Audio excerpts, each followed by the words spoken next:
What's going on, beautiful people? My name is Edward, named after a great man, that being my pops. Shout out to my mama and my granny for helping raise boys too. Thank you for tuning in to the Emcstats report as we break down game one and game two of the Las Vegas Aces versus the Indiana Fever here in these WNBA playoffs. And a very, very interesting thing about this series is that it's really not to a degree deeply rooted, I believe, in the X's and O's.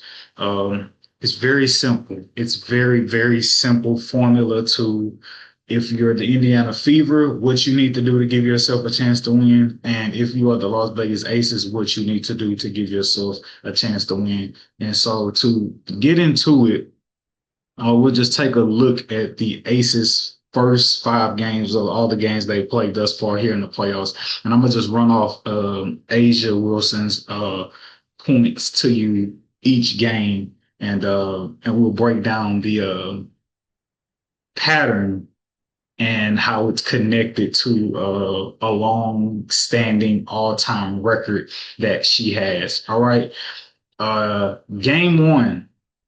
The Aces won. Asia had 29 points. Game one versus the Seattle Storm in round one, that is. Asia had 29 points and the Aces won. Game two of that series, Asia had 21 points and the Aces lost. Game three, closeout game in the first round, Asia had 38 points and the Aces won. Move on to the second round, where it's a best of five series. Game one versus the Indiana Fever. Asia has 16 points and the Aces lose. Game two, the Aces got to find a way to bounce back, right? Asia has 25 points and the Aces win. So far in this playoff season, the Aces are 3-0 when Asia scores 25 points or more. Not only are they 3-0 this playoff season, all time the Las Vegas Aces are 11-0 when Asia Wilson scores 25 points or more. So let's not make it complicated. We know that Asia is the antithesis in all being of the reason why the Aces are a number two seed and the reason they went on that 16, 17 game win streak, including the playoffs, that is, why they went on that streak with Asia, because while they went on that streak, Asia was averaging 26 points a game, right? And so if you're the Aces and you're trying to win a playoff game, and you look at how the Aces are constructed, they are not a great team top to bottom. They are not a great team. I say that again. If you know hoops, they are not a great team. However, what's made Asia the MVP is how great she is in carrying this not great team. Obviously, they made the trade for Jewel Lloyd or got her. But Jewel Lloyd is washed. She's not who she used to be. That's just being honest. Chelsea Gray, she's what she's capable of, but she's obviously not in her prime and who she was when she was the Finals MVP a few years ago. And you know what she's capable of, but you can't guarantee that she's going to give it to you every night. Um, the next person in line before you get to Asia in terms of just like who do you want to like generate offense and be a playmaker for you is none other than Jackie Young. Jackie is cold. She, I would say, still not yet in her prime. If you want to say she's in her prime, she's in her prime. But I think what Jackie struggles is on a night to night basis, she has to flow between whether I'm gonna attack as a scorer or whether I'm gonna try to fill the role of Chelsea Gray and be a facilitator. So she gets caught in limbo and trying to like go back and forth between that throughout games, and that could sometimes make her game appear to be stagnant at times. And then after that, you got your role players and so forth. And then there's Asia. where again, anytime Asia scores 25 points or more in a playoffs game, the Aces are undefeated. So if you're the Aces, let's not make it complicated, but we don't have to drop too many X's and O's for this. Let's just write the objective on the board. Write the objective on the board. Becky Hammond, Asia must get 25 points or more. Now, if you're the Indiana Fever and you know that, I say sell out on defense, double Asia every touch she gets, and force everybody else to beat you. That way, you know you did everything you possibly could to make sure the Aces don't beat you. If Asia can't get 25 points, you increase your win percentage chance by a lot. I would assume when you're trying to force everybody else to, be the hero, if you will. Now, that being said, all of that being said and considered, I think the Aces have work to do, not just talking about this season, but long term in terms of making sure you not waste Asia's prime, you not waste Jackie Young's prime. They have work to do in trying to rebuild and construct this team without having to go through like a gruesome quote unquote rebuild phase, right? Asia's just 29 years old, again, still in her prime. You gotta make sure you maximize on every year that she has to play this game and be as great as she has been. So GM, front office, make sure y'all do some serious reconstructing in this offseason to put great pieces around Asia and Jackie Young so you are not solely dependent upon Asia Wilson's greatness. And the reason I say that is because the Aces in having Asia, their greatest strength in Asia is also their greatest weakness, meaning Asia can't afford to have a bad game. She can't afford to have a bad day. If she has a bad day, a bad game, i.e., not get 25 plus points in a playoff game, they lose.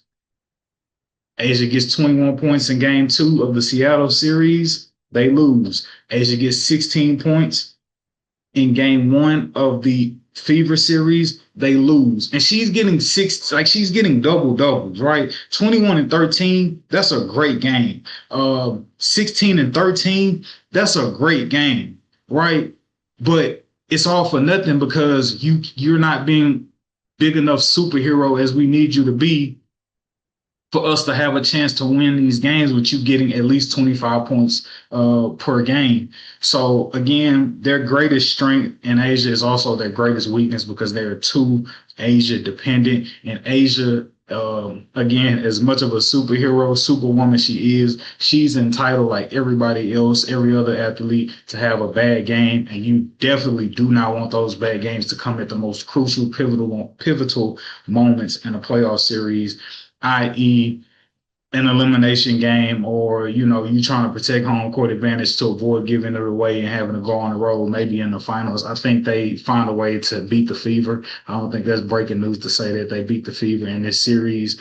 But yeah, man, like you gotta Stephanie White, head coach of the Fever. She was known, with the Connecticut Sun at the time when she was with them. The Connecticut Sun was one of the top defensive teams in the league last year. So she needs to, obviously it's a different like structured team now with the Fever, but you're gonna have to throw everything at Asia to limit her as much as you possibly can if you want a chance at really trying to steal this series away from the Aces. If you settle for just allowing Asia to go one-on-one, then you pretty much 1-2-3 Cancun in the team huddle during these games. But yeah, man, as great as that stat is for Asia, again, the Aces are 11-0 when Asia scores 25 points or more. As great as that stat line is, right now it serves as their greatest strength and weakness,